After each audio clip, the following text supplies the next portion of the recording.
بسم الله الرحمن الرحيم.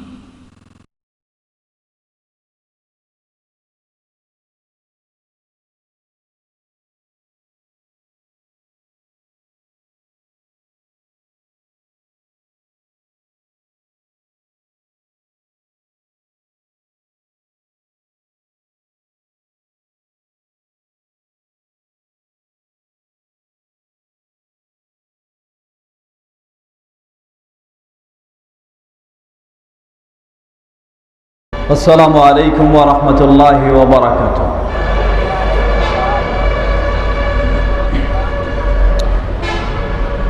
إن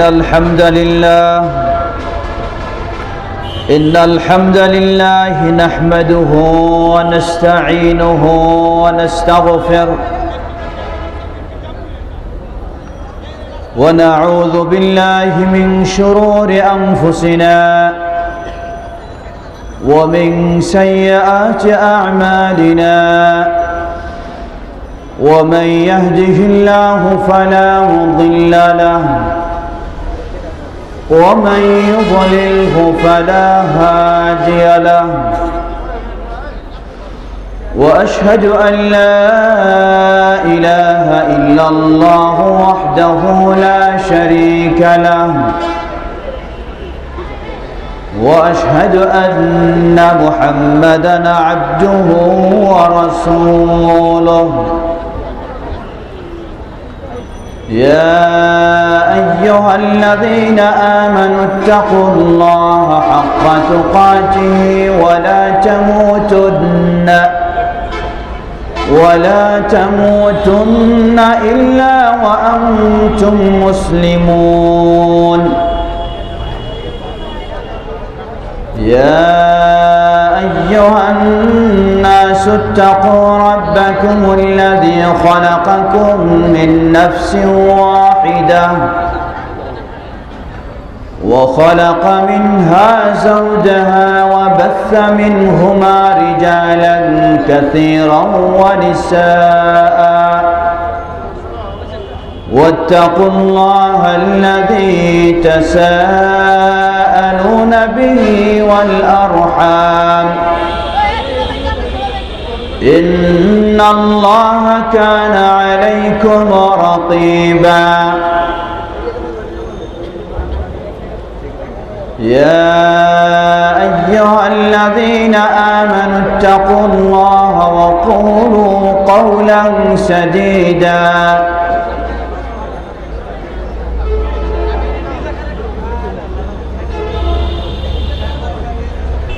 يا أيها الذين آمنوا اتقوا الله وقولوا قولا سديدا يصلح لكم أعمالكم ويغفر لكم ذنوبكم ومن يطع الله ورسوله فقد فاز فوزا عظيما. أما بعد فإن خير الحديث كتاب الله وخير الهدي هدي محمد صلى الله عليه وسلم وشر الأمور محدثاتها وكل محدثة بدعة وكل بدعة ضلالة وكل ضلالة في النار. فأعوذ بالله من الشيطان الرجيم. بسم الله الرحمن الرحيم. يثبت الله الذين آمنوا بالقول الثابت في الحياة الدنيا وفي الآخرة.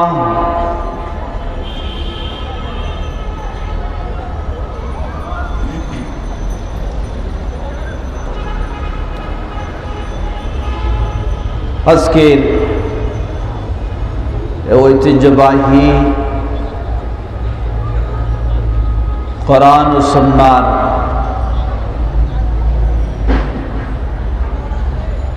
ওয়াজ মাহফিলের সম্মানিত সভাপতি সাহেব,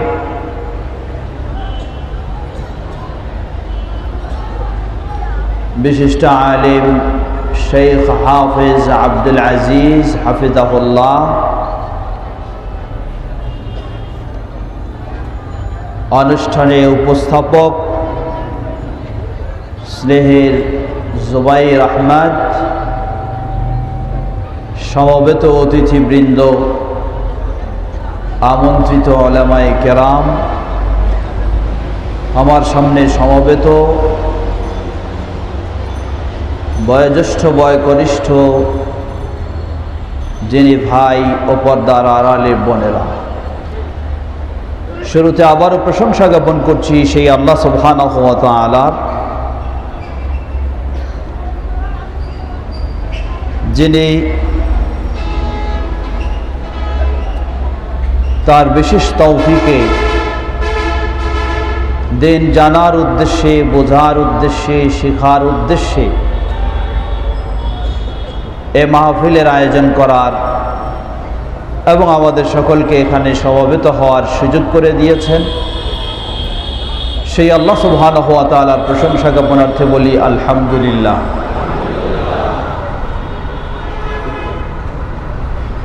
অতঃপর অসংখ্য সালাত ও সালাম পেশ করছি প্রিয় রাসূল মুহাম্মদ সাল্লাল্লাহু আলাইহি ওয়াসাল্লাম, তাঁর আসহাবে কেরাম, আহলে বাইত, শেষ দিবস পর্যন্ত তাঁর প্রতিটি একনিষ্ঠ অনুসারীদের উপর।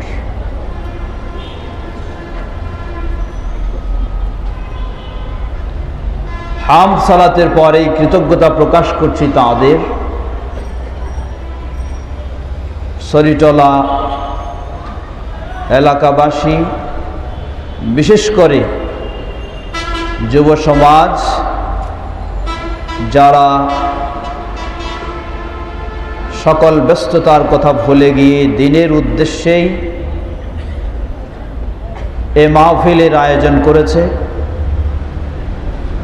এ মাহফিলে যারা বিভিন্নভাবে অর্থ দিয়ে, সময় দিয়ে, শ্রম দিয়ে সহযোগিতা দিয়েছেন, আল্লাহ সুবহানাহু ওয়া তাআলা তাদের সকলকে জাযায়ে খায়ের দান করুন, বলুন আল্লাহুম্মা। এবং ভবিষ্যতেও যেন যারা আজকে এই ধরনের ত্যাগ স্বীকার করেছেন, দিনের জন্য সত্যিকারীভাবে এই ধরনের ত্যাগ স্বীকার করতে পারে, আল্লাহ তাদের সকলকে আরো বেশি সেই তৌফিক দান করুন। সমবেত দিনী ভাই সকল, দীর্ঘক্ষণ যাবৎ আপনারা বিজ্ঞ উলামায়ে কেরামদের কাছে অত্যন্ত মূল্যবান আলোচনা শুনলেন।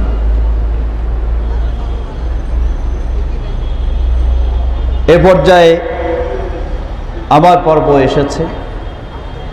আমি মূলত কর্তৃপক্ষকেও বলেছিলাম যে দীর্ঘ রাত্রে ওয়াজ করাও ঠিক মনে করি না, তাই সম্ভব অনুযায়ী আমাকে আগে দেওয়ার চেষ্টা করবেন। তারা চেষ্টা করেছেন, আল্লাহ তাদেরকে জাযায়ে খায়ের দান করুন। কারণ ওয়াজ আপনার যতই সুন্দর হোক, আপনি কোরআন এবং সহিহ হাদিস থেকেই বলবেন বুঝলাম, কিন্তু আপনার ওয়াজ শোনার কারণে শ্রোতাদেরকে যদি জেগে থাকতে হয় আর এ কারণে যদি তাদের ফজর ছুটে যায়, তাহলে সওয়াবের চেয়ে আপনি বেশি গুনাহগার হবেন। সুতরাং বক্তা যতই নামি দামি হোক, বক্তব্য যতই নির্ভরযোগ্য হোক, সেই বক্তব্য শুনতে গিয়ে যদি শ্রোতাদের ফজরের সালাত ছুটে যায়, তাহলে এই বক্তার সওয়াবের চেয়ে গুনাহর আশঙ্কাটা বেশি। এজন্য কর্তৃপক্ষকে একটু ধন্যবাদ জানাবো যে এবার তারা একটু আগে শুরু করার চেষ্টা করেছেন। আমি আরেকটু প্রস্তাব দেব, আগামী বছর থেকে আপনারা চেষ্টা করবেন আসরের পর থেকে শুরু করা, এবং সেভাবেই আপনারা আগে থেকেই সময় যদি উল্লেখ করে দেন যে অমুক সময় অমুক বক্তা বক্তব্য রাখবেন, তাহলে শ্রোতারা সচেতন হয়ে সময়টাকে কাজে লাগানোর চেষ্টা করবে। আসর থেকে শুরু করে রাত 10টা 11টার মাঝে শেষ, তাহলে সকলে গিয়ে সুন্দরভাবে সালাত আদায় করতে পারবে এবং সকলের মাহফিলও শোনা সহজ হবে, দূরের মানুষদেরও এসে আবার বাসায় ফিরে যাওয়াও সহজ হবে। আল্লাহ সেই তৌফিক দান করুন।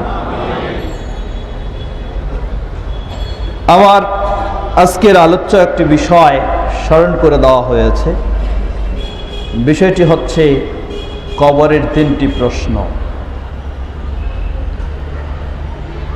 কবরে কে যাবেন না, একটু হাত তুলেন তো দেখি।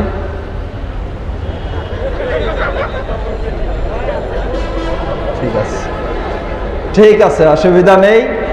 ওনারা কবে কবরে যাবেন এই বিষয়ে একমত, কিন্তু বুঝার ক্ষেত্রে একটু দ্বিমত হয়ে গেছে, তাই ভুল করে হাত তুলে ফেলেছেন। আমরা সকলেই কবরে যাব, তাই না? এটি খুব আনন্দের সংবাদ নাকি? কবরে যাওয়া আনন্দের বিষয় নয়, আমাকে যেতেই হবে। কিন্তু কথাটি শোনার সাথে সাথে আমার ভিতরে একটু ভয় আসা উচিত,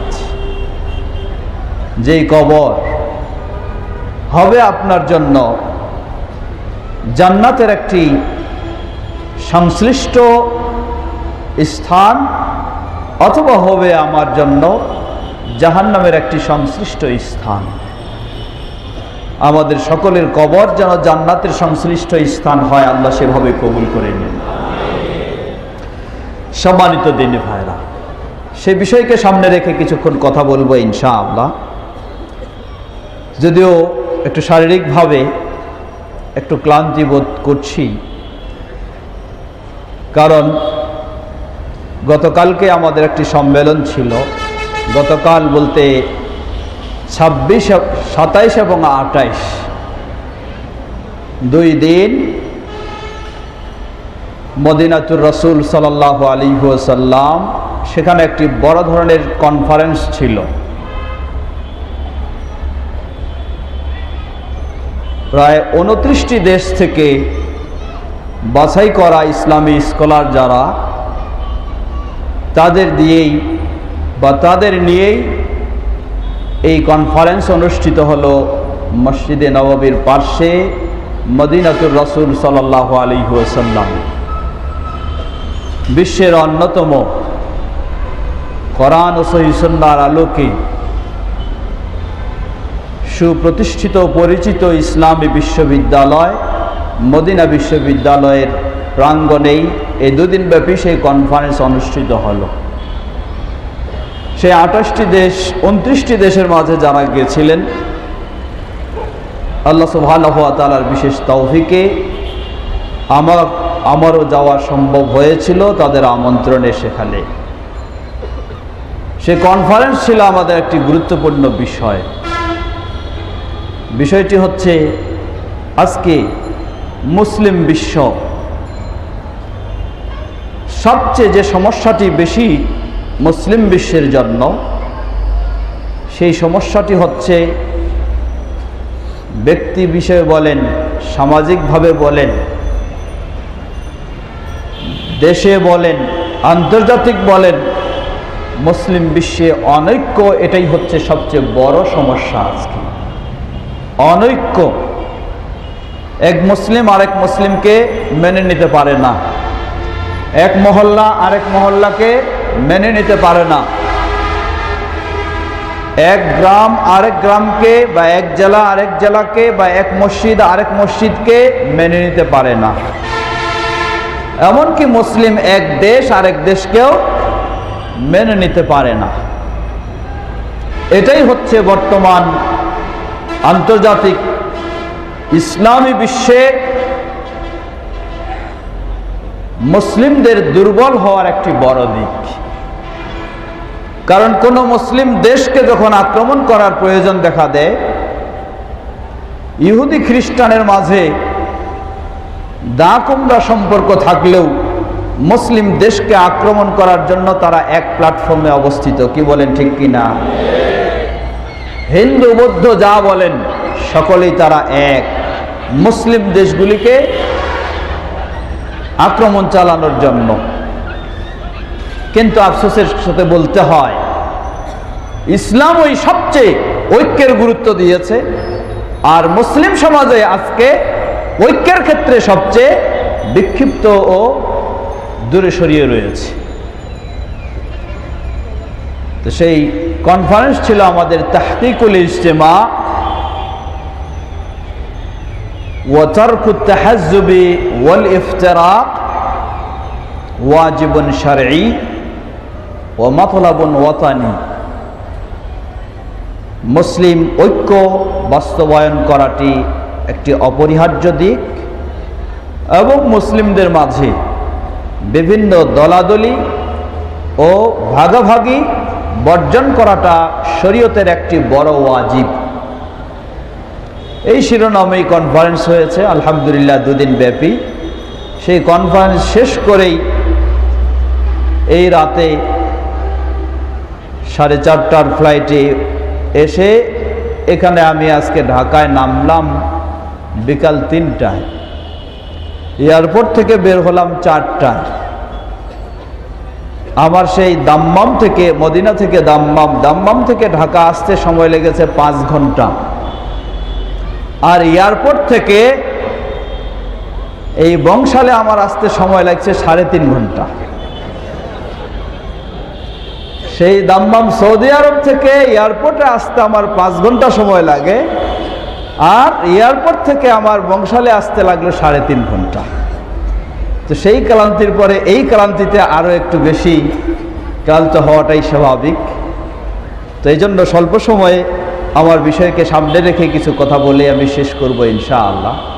তো যেটি বলতে চাচ্ছিলাম, সেই কনফারেন্সের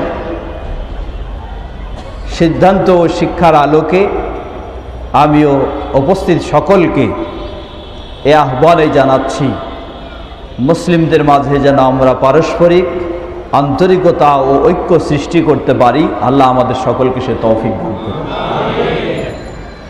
তবে পারস্পরিক আন্তরিকতা ও ঐক্য এর কিছু নীতিমালা থাকতে হবে। সেই নীতিমালা 3টি বিষয়। 1 নম্বর হচ্ছে আল কোরআনুল কারীম, 2 নম্বর হচ্ছে সহিহ হাদিস, 3 নম্বর হলো সাহাবায়ে কেরামগণ যেভাবে কোরআন এবং সুন্নাহকে বুঝেছেন সেভাবে। এই 3টি নীতির আলোকে আজকে মুসলিম উম্মার ঐক্য হওয়াটা তাদের জন্য একটি গুরুত্বপূর্ণ ফরজ। আল্লাহ সুবহানাহু ওয়া তাআলা আমাদের দেশের সর্বস্তরের মুসলিমদেরকে এই 3 নীতিমালার আলোকে যেন আমরা ঐক্য হতে পারি, আল্লাহ আমাদের সকলকে সে তৌফিক দান করুন। সম্মানিত দিনী ভাইরা, বিশেষ করে আরো বেশি গুরুত্ব দেওয়া দরকার। আপনি যখন বিশ্বাস করেন এবং মনে করেন যে আপনার ইসলাম মানেই হলো কোরআন এবং সহিহ হাদিস, আপনার ইসলাম মানেই হলো রাসূল সাল্লাল্লাহু আলাইহি ওয়াসাল্লাম ও সাহাবায়ে কেরামের আদর্শ, তাহলে অন্যদের চেয়ে আপনাকে যারা এই বিশ্বাস করে, এই আদর্শের অনুসারী, তাদের মাঝে ঐক্য তৈরি করা এটি আরো বেশি দরকার। কি বলেন ঠিক কিনা? আজকে যেমন আফসোস করেই বলতে হয়, গোটা বিশ্বে মুসলিমদের বিরুদ্ধে যত কোয়ালিটির অমুসলিম তারা যেমন সব এক প্ল্যাটফর্মে অবস্থিত হয়েছে, আমাদের এই ছোট্ট দেশ হলেও জনসংখ্যায় তো কম নয়, জনসংখ্যার দিক থেকে পৃথিবীর মাঝে একটি অন্যতম দেশ। কিন্তু আমাদের এই দেশের অবস্থাও যেন এক ধরনের হয়ে গেছে। তা হলো কোরআন ও সহিহ হাদিসের অনুসারীদের বিরুদ্ধে, বিপক্ষে যত রকমের যত পন্থী, সব পন্থীদের পরস্পরে একে অপরকে কাফের বলে মনে করলেও কোরআন ও সহিহ হাদিসের অনুসারীদের বিরুদ্ধে, বিপক্ষে তারা আজকে সব এক হয়ে গেছেন। কিন্তু দুঃখের বিষয় হলো আমাদের জন্য, আমরা সঠিক দাবি করা সত্ত্বেও, সঠিক মনে করা সত্ত্বেও আমাদের তার চেয়েও আরো বেশি ঐক্য হওয়া দরকার ছিল, কিন্তু সেই ক্ষেত্রে আমরা অনেকটি দূরে রয়েছি। তাই আমি প্রথমে আমার নিজেকে এই সহিহ আকীদার সকল আলেম সমাজকে এবং সকল জনসাধারণ দ্বীনি ভাইদেরকে আহ্বান জানাবো, আসুন পরস্পরে যেন আমরা কোরআন ও সহিহ হাদিসের আলোকে, এই নীতিমালার আলোকে আমরা যেন আমাদের দ্বীনের স্বার্থে, কোরআন ও সুন্নাহর স্বার্থে, সহিহ আকীদা প্রচার প্রসারের স্বার্থে আমরা যেন আরো ঐক্য হতে পারি। আল্লাহ আমাদের সকলকে সে তৌফিক দান করুন। বিভিন্ন বিষয়কে কেন্দ্র করে, ছোট্ট ছোট্ট কিছু বিষয়কে কেন্দ্র করেও আজকে দেখা যায় যে গবেষণা বেশি চলতেছে।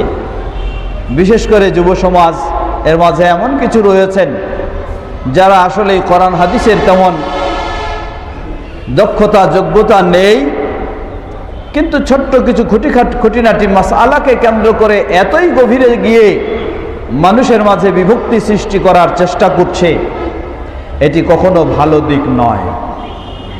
আমরা অবশ্যই বলবো, কেউ হয়তো বলতে পারেন যে কোন নীতিমালার আলোকে আমরা এক হব।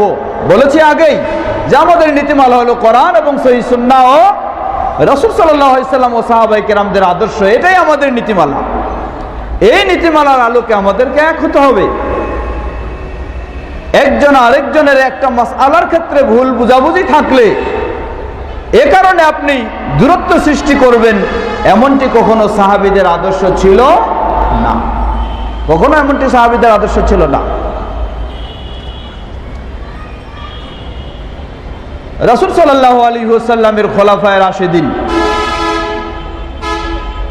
সেই আবু বকর রাদিয়াল্লাহু আনহু, ওমর রাদিয়াল্লাহু আনহু, ওসমান রাদিয়াল্লাহু আনহু, আলী রাদিয়াল্লাহু আনহু, তাদের সময়ের অবস্থাটা একটু চিন্তা করে দেখবেন। রাসূল সাল্লাল্লাহু আলাইহি সাল্লামের অবর্তমানে মাসআলার কিছু বুঝার ক্ষেত্রে, কোনো ছোটখাটো বিষয়ের ক্ষেত্রে তাদের মাঝে পার্থক্য থাকলেও এ কারণে তারা কখনো তাদের ঐক্যকে ভঙ্গ করেননি। এই আদর্শই আমাদেরকে নিতে হবে, ভিন্ন কোনো আদর্শ নয়। আমরা যেন সকলে আমাদের মাঝে এই আন্তরিকতা ঐক্য গড়ে তুলতে পারি। আল্লাহ আমাদের সকলকে সে তৌফিক দান করুন। সম্মানিত ভাইরা, আমার বিষয় দেওয়া হয়েছে আজকের আলোচ্য বিষয় কবরের 3টি প্রশ্ন সম্পর্কেই আলোচনা। আসলে প্রশ্ন 3টি কি এবং প্রশ্নের জবাব কি, আমার মনে হয় কম বেশি এখানে সবাই জানি। কি বলেন, ঠিক না? প্রশ্ন 3টি কি এবং প্রশ্নের জবাব কি, কম বেশি আমরা সকলেই জানি। তো যদি সকলেই কম বেশি জানি, তাহলে তো আর এই বিষয়ে আলোচনার কোনো প্রয়োজন নাই। কি বলেন, ঠিক কিনা? হ্যাঁ, আছে? জানি, আবার জানা বিষয় নিয়ে আলোচনা করার কি প্রয়োজন? আসুন জানা বিষয়টাকে আরেকটু স্মরণ করে দিতে চাই। জানা হয়তো রয়েছে, কিন্তু মানা হয়তো অনেকেরই নেই। কি বলেন, ঠিক কিনা? শুধু জানা দিয়ে কাজ হবে না, যতক্ষণ মানা না হয়। সেই মানার বিষয়গুলো একটু স্মরণ করে দিতে চাই। আল্লাহ সুবহানাহু ওয়া তাআলা সূরা ইব্রাহিম 27 নম্বর আয়াতে কবরের বিষয় সম্পর্কে একটু ইঙ্গিত দিয়েছেন। ইসাব্বিতুল্লাহুল্লাযীনা আমানু বিল কওলিস সাবিতি ফিল হায়াতিদ দুনিয়া ওয়া ফিল আখিরাহ। যারা প্রকৃতপক্ষে ঈমানদার হবে, সেই ঈমানদারদেরকে আল্লাহ সুবহানাহু ওয়া তাআলা হক কথার মাধ্যমে, সঠিক কথার মাধ্যমে পার্থিব জীবনে এবং আখিরাতের কবরের জীবনে তাদেরকে সঠিকের উপর, হকের উপর প্রতিষ্ঠিত রাখবেন। এই বিষয়টি মূলত কবরের জিজ্ঞাসাবাদের বিষয়টিকেও কেন্দ্র করে এই আয়াতের ব্যাখ্যায় এসেছে। কবরের জীবন আমরা সবাই জানি। রাসূল সাল্লাল্লাহু আলাইহি ওয়াসাল্লাম থেকে এই বিষয়ে পর্যাপ্ত পরিমাণে সহিহ হাদিস এসেছে। আজকে দেখুন, এটাও একটি গুরুত্বপূর্ণ বিষয়। কিছু মানুষ সহির দাবিদার হয়েও তারা এখন কবরের বিষয়টিকে অস্বীকার করতে চায়। বলুন নাউযুবিল্লাহ। বলে কেন? বলে যে কবরের বিষয়গুলি কোরআনুল কারিমে স্পষ্টভাবে প্রমাণিত হয়নি। কবরের বিষয় যদি কোরআনুল কারিমে প্রমাণিত না হয়, ইসলামের মূলেই হলো কোরআনুল কারিম, সুতরাং কবরের বিষয়গুলির প্রতি বিশ্বাস করা যাবে না। এই আকীদা, এই বিশ্বাস কিছু মানুষের মাঝে রয়েছে এবং তারা এটাকে সর্বত্র ছড়িয়ে দেওয়ার সর্বোচ্চ সংগ্রাম করে যাচ্ছে। এই শ্রেণীগুলি আবার কয়েক ভাগে বিভক্ত। এক ভাগ যারা বলেন যে ইসলাম মানে শুধু কোরআন হাদিস আমরা মানি না, এমন এক শ্রেণী রয়েছে। ইসলাম মানে শুধু কোরআন হাদিস মানি না, আর কোরআনে কবরের শাস্তি শান্তির বিষয়গুলি স্পষ্ট নেই, সুতরাং এই বিষয়টিকে অস্বীকার করি। আরেক পক্ষ তারা বলে হাদিস মানি, কিন্তু কোরআন ও হাদিসের মাঝে যদি কোনো সামঞ্জস্য খুঁজে না পাওয়া যায়, তাহলে হাদিসে প্রমাণিত হলেও সেই বিষয়গুলি গ্রহণ করা যাবে না। এটিও আরেক শ্রেণী। তাদেরও প্রচার প্রসার, সভা সেমিনার, বই পুস্তক আমাদের সর্বত্র রয়েছে। এই কয়েক শ্রেণী তারা তাদের এ সমস্ত চিন্তা চেতনার আলোকে কবরের আযাবকে তারা অস্বীকার করতে চায়। আমরা স্পষ্টভাবে বলবো, আল্লাহ সুবহানাহু ওয়া তাআলা কবর এর বিষয়গুলিকে কোরআন এবং সুন্নাহর মাধ্যমে আল্লাহ রাব্বুল আলামিন প্রমাণিত করেছেন। কোরআনুল কারিমে যেমন মুমিনদের ক্ষেত্রে সূরা ইব্রাহিমের 27 নম্বর আয়াতে বলেছেন, ঠিক তেমনি ভাবে অমুসলিমদের ক্ষেত্রে ফেরাউন এবং তার অনুসারীদের ক্ষেত্রেও আল্লাহ রাব্বুল আলামিন কোরআনুল কারিমে কবরের শাস্তির বিষয়গুলো নিয়ে আলোচনা করেছেন। এটি হলো প্রত্যক্ষভাবে। পরোক্ষভাবে আল্লাহ সুবহানাহু ওয়া তাআলা কোরআনুল কারিমে বলেন, ওয়ামা আতাকুমুর রাসূলু ফাখুযুহু ওয়ামা নাহাকুম আনহু ফান্তাহু। তোমাদেরকে রাসূল যা দিয়েছেন তা তোমরা গ্রহণ করো, আর রাসূল যা তোমাদেরকে নিষেধ করেছেন তা থেকে তোমরা বিরত থাকো। তাহলে রাসূল সাল্লাল্লাহু আলাইহি ওয়াসাল্লাম থেকে সহিহ বুখারী, মুসলিম এবং আবু দাউদ, তিরমিজি, নাসাই ইত্যাদির সহিহ হাদিসগুলিতে অসংখ্য বর্ণনা এসেছে কবরের আযাব এবং কবরের শাস্তি বিষয়। সেগুলি দিয়েছেন কে? আল্লাহ রাসূল। কে দিয়েছেন? রাসূল সাল্লাল্লাহু আলাইহি ওয়াসাল্লাম দিয়েছেন। আর আল্লাহ সুবহানাহু ওয়া তাআলা কোরআনে বললেন যে রাসূল যা তোমাদেরকে দিয়েছেন তা তোমরা গ্রহণ করো না বর্জন করো? গ্রহণ করো। তাহলে কবরের বিষয়গুলি কোরআনের নির্দেশের আলোকে আপনাকে অবশ্যই গ্রহণ করতে হবে, বর্জন করার কোনো সুযোগ নেই। সর্বোপরি আপনি যদি নিজেকে মুমিন বলে দাবি করতে চান, তাহলে আপনাকে কবরের বিষয়গুলি কোরআন এবং সহিহ হাদিসে যেভাবে বর্ণনা এসেছে আপনাকে সেভাবেই মেনে নিতে হবে। একটি বিষয় মনে রাখতে হবে যে কবরের বিষয়টা এটাও মূলত গায়বী বিষয়ের অন্তর্ভুক্ত। এটাও হচ্ছে গায়বী বিষয়ের অন্তর্ভুক্ত। সুতরাং অন্যান্য বিষয়গুলি বাহ্যিকভাবে আপনি দেখে পেয়ে যেমনইভাবে আপনি বিশ্বাস করবেন, কবরের বিষয়টি তেমন সম্ভব নয়। আখিরাতের জান্নাত ও জাহান্নামের বিষয়গুলি যেমন আপনি শুধু শুনেই বিশ্বাস করবেন, কবরের বিষয়গুলি আপনাকে তেমনইভাবে কোরআন এবং সহিহ হাদিসের বর্ণনা শুনেই আপনাকে বিশ্বাস করতে হবে। এই বিষয়টি আপনাকে মনে রাখতে হবে।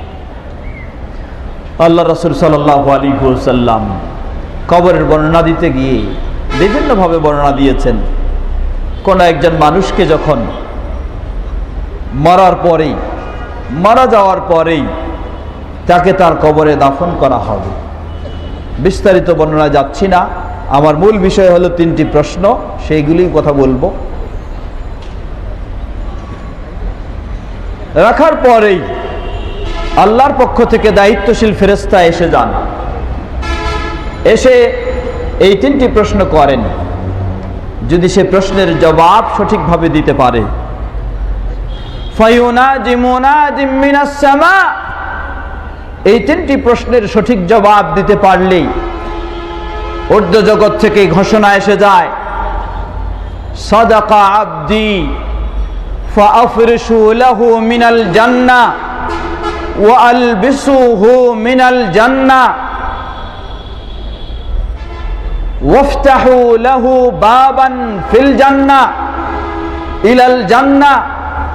যখন এই 3টি প্রশ্নের জবাব দিতে পারে, ঊর্ধ্ব জগৎ থেকে ঘোষণা এসে যায়, আল্লাহ বলেন আমার বান্দা যা জবাব দিয়েছে সত্যই জবাব দিয়েছে, সুতরাং প্রতিদান হিসাবে তার জন্য তার কবরে জান্নাতের বিছানা তোমরা তার কবরে বিছিয়ে দাও।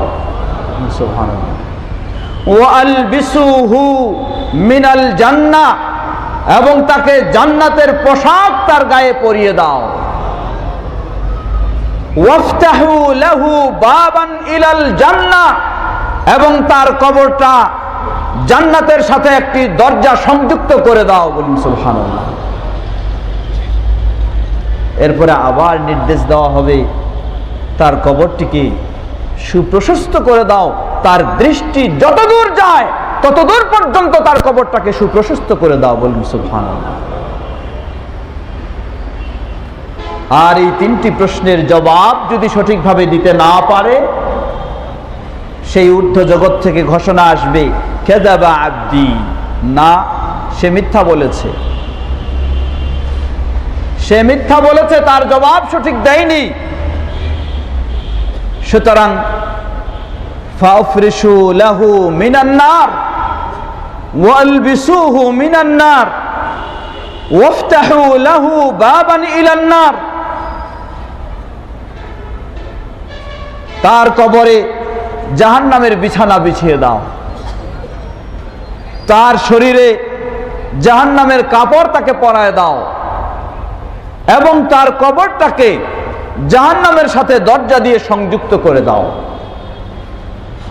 এবং তার কবরটাকে এত সংকীর্ণ করে দাও যেন তার এক পাঁজর অপর পাঁজরের ভিতরে ঢুকে যায়, এমন সংকীর্ণ করে দাও। প্রিয় ভাইরা, এটি কোনো কাহিনীর কথা নয়, এটি কোনো গল্পের কথা নয়, কোনো উপন্যাসের কথা নয়।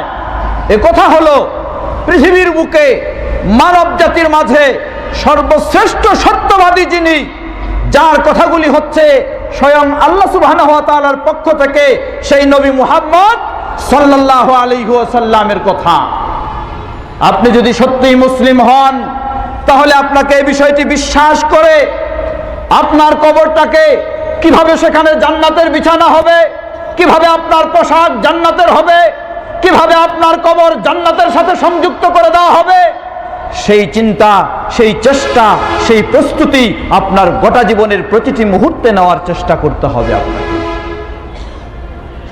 এই বিশ্বাসের সাথে সাথে আপনাকে সেই ভয় পেতে হবে, আপনার মাঝে সেই ভয় থাকতে হবে যে আমার সেই কবরে যেন জাহান্নামের বিছানা না বিছানো হয়, আমার গায়ে যেন জাহান্নামের পোশাক না পরানো হয়, আমার কবরটাকে যেন জাহান্নামের সাথে দরজা দিয়ে সংযুক্ত করে দেওয়া না হয়। সেই ভয়ে আতঙ্কিত হয়ে আপনাকে সব সময় সেই অন্যায় থেকে কিভাবে বাঁচা যাবে সেই চেষ্টা আপনাকে করতে হবে। যখন বাস্তব আপনার জীবনে এই পদক্ষেপ আপনার থাকবে, তাহলেই সত্যি আপনি এইগুলির প্রতি বাস্তবে বিশ্বাসী বলে প্রমাণিত হবেন। আর যদি এমন হয় শুনলাম গল্পের মতো, শুনলাম কাহিনীর মতো, শুনলাম উপন্যাসের মতো, কোনো চিন্তা নেই, কোনো ব্যবস্থা নেই, কোনো পদক্ষেপ নেই, তাহলে এই চিন্তা দিয়ে, এই অবস্থা দিয়ে কোনোদিন কবরের আযাব থেকে মুক্তি সম্ভব নয়। কবরের শাস্তিগুলি স্পষ্টভাবে আল্লাহ রাসূল সাল্লাল্লাহু আলাইহি ওয়াসাল্লাম ঘোষণা দিয়েছেন। তিনি 2টি কবরের পাশ দিয়ে যাচ্ছিলেন। আজকে আমাদের সমাজের অবস্থা দেখুন, 2 কবরের পাশ দিয়ে যাচ্ছিলেন, তাকে জানানো হলো যে এই কবর দুটিতে কবরবাসীকে আযাব দেওয়া হচ্ছে। কি বিষয়ে আযাব দেওয়া হচ্ছে সেটাও তাকে জানানো হলো। তিনি তার সাহাবীদেরকে সংবাদ দিয়ে দিলেন যে এই কবর দুটিতে আযাব দেওয়া হচ্ছে তাদেরকে দুটি কারণে। একটি কারণ হলো একজন ইয়ামশি বিন নামিমা, তার কবরে শাস্তি হচ্ছে, সে মুসলিম বটে কিন্তু তার কবরে আযাব হচ্ছে। কেন? ইয়ামশি বিন নামিমা, তার স্বভাবটাই ছিল একজনের কথা শুনে আরেকজনের কাছে গিয়ে জড়িয়ে দিবে, একজনের কথা শুনে আরেকজনের কাছে একটা বিশৃঙ্খলা সৃষ্টির জন্য, এটাই ছিল তার স্বভাব। আজকে লক্ষ্য করে দেখুন, আমাদের সেই জাতীয় পর্যায় থেকে শুরু করে ঘর পর্যায় পর্যন্ত সকলের মাঝে এই স্বভাবগুলি রয়েছে। কি বলেন ঠিক কিনা? আপনি যদি কবরে আযাব থেকে বাঁচতে চান তাহলে আজকের, অতীতে যদিও শুনেছেন, কমপক্ষে আজকের এই কথাটি স্মরণ হওয়ার পরে আপনাকে তওবা করতে হবে অতীতের জন্য এবং ভবিষ্যতের জন্য এই প্রতিজ্ঞাবদ্ধ হতে হবে আপনার দ্বারা যেন কখনো এই স্বভাবগুলি কখনো না হতে পারে। ইয়ামশি বিন নামিমা, তা কি? আজকে আমাদের সমাজের রাজনীতি বলেন বা সমাজনীতি বলেন বা দেশীয় রাজনীতি বলেন, সবগুলি যেন এই পর্যায়ে চলে যাচ্ছে। একজনের কথা শুনে আরেকজনের কাছে যোগ করে দেওয়া। কি এত কি সুবিধাটা? সুবিধা কিছুই নয়, সে যে অনেক কিছু উপার্জন করবে এমনটা নয়, তবে একটা উপার্জন করতে পারবে এটা তার রয়েছে, সেটা হলো কবরের আযাব সে লাভ করতে পারবে। কি বলেন ঠিক কিনা? একটা উপার্জন হবে তার, সেটা হলো কবরের আযাব, কবরের পরে আবার জাহান্নামের আযাব। সমাজের মানুষের অবস্থা ওই, একজন আরেকজনের বিষয়ে কিছু ধারণা করে, কিছু মনে করে, কথা বলে সেটা আরেকজনের কাছে লাগায় দেওয়ার চেষ্টা করে। এভাবে আজকে সমাজে বিশৃঙ্খলা, সমাজে একজন আরেকজনের সাথে সম্পর্কের অবনতি, বিশেষ করে পর্দার আড়ালের যে সমস্ত মা বোনেরা রয়েছেন, মা বোনেরা আমার মনে হয় এই ক্ষেত্রে আর একটু বেশি প্রতিযোগিতা করার চেষ্টা করে, কিভাবে একজনের কথাগুলি আরেকজনের কাছে জড়িয়ে দেওয়া যায়। জেনে নিন, জাহান্নামের শাস্তির আগেই আপনার কবরে এই শাস্তি ভোগ করতে হবে এই স্বভাবটি থাকার কারণে।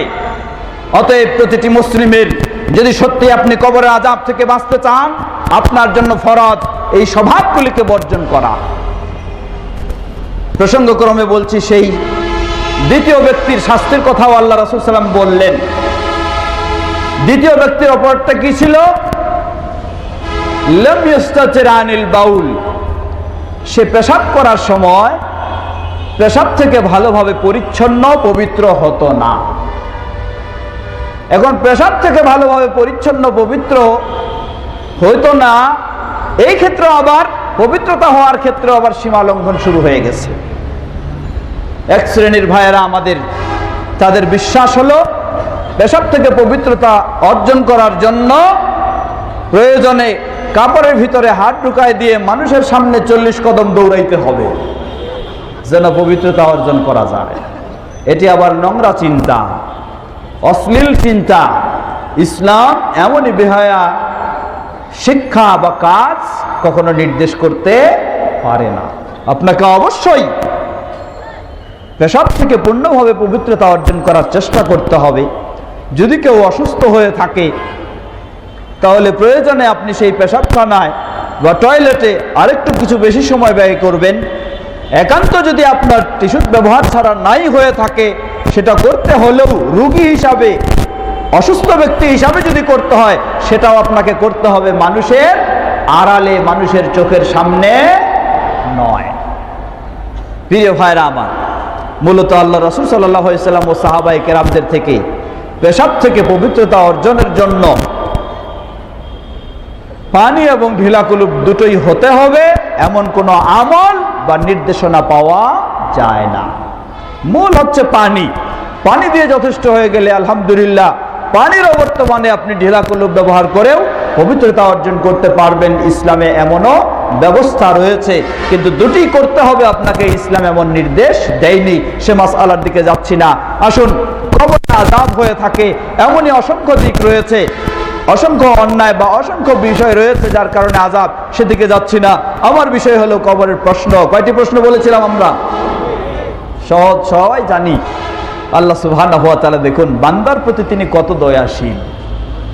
কবরে আপনাকে কি জিজ্ঞাসা করা হবে এবং এর উত্তর কি হবে, সব আল্লাহ সুবহানাহু ওয়া তাআলা অগ্রিম সব জানাই দিয়েছেন। বলুন আলহামদুলিল্লাহ।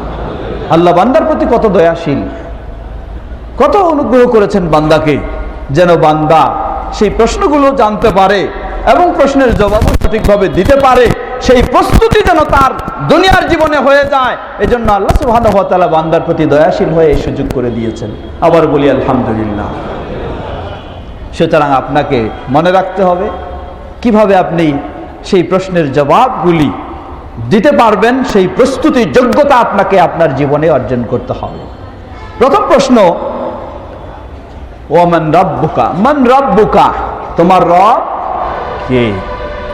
আপনি যদি আপনার রবকে দুনিয়ার জীবনে চেনার চেষ্টা না করেন, দুনিয়ার জীবনে রবের সাথে আপনি সম্পর্ক গড়ে তুলতে না পারেন, তাহলে আপনি আল্লাহ আপনার রব এই প্রশ্নের জবাব দেওয়া আপনার জন্য সম্ভব হবে না। সুতরাং করণীয় কি? করণীয় জীবনের যে কোনো মুহূর্তে আপনি যেন রবকে চিনতে পারেন।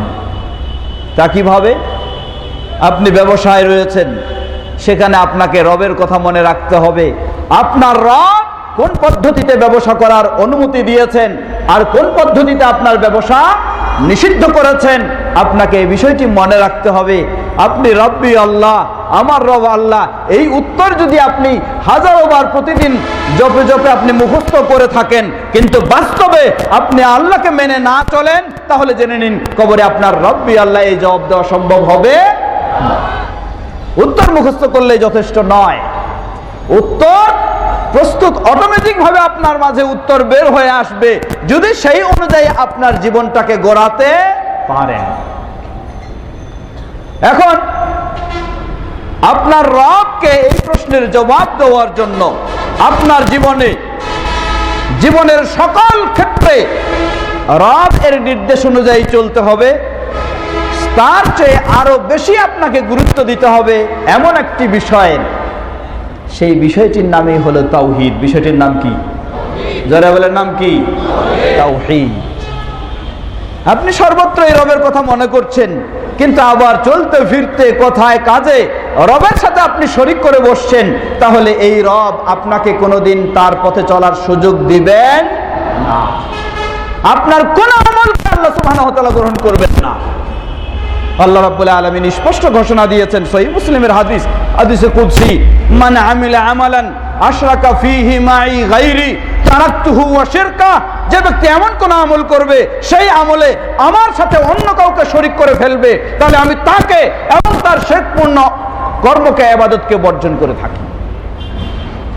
সুতরাং আপনার রবকে কবরে চিনতে হলে, রব আপনার আল্লাহ, সেটা জবাব সহজ পাইতে হলে আপনার পার্থিব জীবনে রবকে জীবনের সর্বক্ষেত্রে, একজন মেয়ে মানুষ তার জীবনটাকে পরিচালনা করার ক্ষেত্রে, জীবন যাপনের ক্ষেত্রে তাকে মনে করতে হবে আমার রব আমাকে বেপর্দায় চলার নির্দেশ দিয়েছেন না পর্দার সাথে চলার নির্দেশ দিয়েছেন। যদি আপনি সত্যিই রবকে ভয় করে তার নির্দেশে পর্দার সাথে চলার চেষ্টা করেন, তাহলে আপনার পক্ষে সেই কবরে এই জবাব দেওয়া সম্ভব হবে ইনশাআল্লাহ। আর যদি মনে করেন সকালে 10 বার, সন্ধ্যায় 10 বার নয়, বরং সকালে 100 বার, সন্ধ্যায় 100 বার আপনি ওই আমার রব হলো রব্বি আল্লাহ, আমার রব আল্লাহ, আমার রব আল্লাহ, কবরের জবাব দেওয়ার জন্য আপনি মুখস্থ করে থাকেন, সকাল সন্ধ্যায় জপতে থাকেন, আর জীবনে ওই বেপরদায় অশ্লীল ভাবে বেহায়া একজন শয়তানি ইবলিসের পথের মতো আপনি চলে থাকেন, তাহলে জেনে নিন আপনি সকল সন্ধ্যা যতই রবের জবাব দেওয়ার জবাবটি মুখস্থ করে নেন না কেন, আপনার পক্ষে কবরে কখনো আপনার রব আল্লাহ বলে জবাব দেওয়া সম্ভব হবে। সুতরাং কবরে আপনি এই প্রশ্নের জবাব দেওয়ার জন্য পার্থিব জীবনের নাস্তিকতা তো দূরের কথা, আল্লাহর প্রতি শুধু বিশ্বাসী নয়, বরং বিশ্বাসী হতে হবে এবং সকল প্রকার শিরক থেকে মুক্ত হয়ে পরিপূর্ণ তাওহীদের উপর আপনাকে প্রতিষ্ঠিত হতে হবে। তাহলেই ইনশাআল্লাহ আপনার পক্ষে সেই প্রশ্নের জবাব দেওয়া সহজ হবে।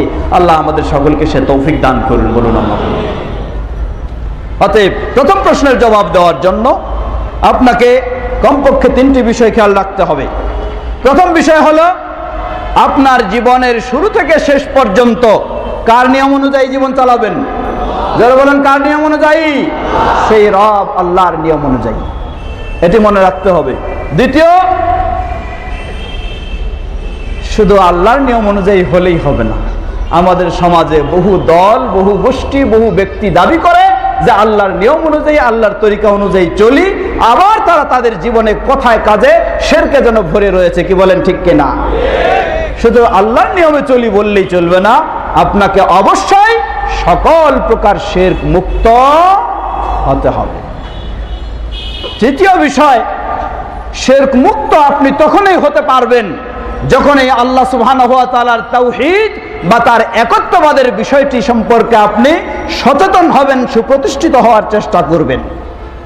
আল্লাহ আমাদের সেটি সহজ করে দিন, বলুন আল্লাহুম্মা আমিন। আমার সময় শেষের দিকে, কিছু প্রশ্ন এসে গেছে, সেগুলোর জবাব সম্ভব অনুযায়ী দেবো ইনশাআল্লাহ। আসুন দ্বিতীয় প্রশ্নে আসি। দ্বিতীয় প্রশ্ন হচ্ছে ওমা দীনুকা।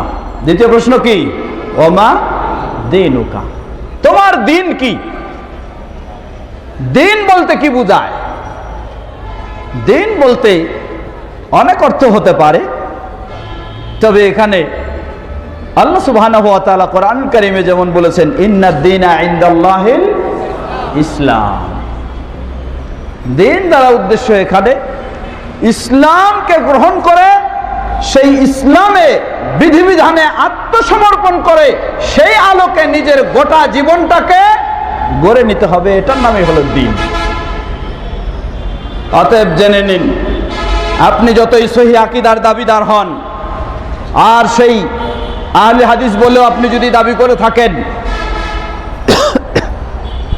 ভালো করে খেয়াল করবেন, নিজেকে আপনি যত কিছুই দাবি করে থাকেন না কেন, যদি আপনি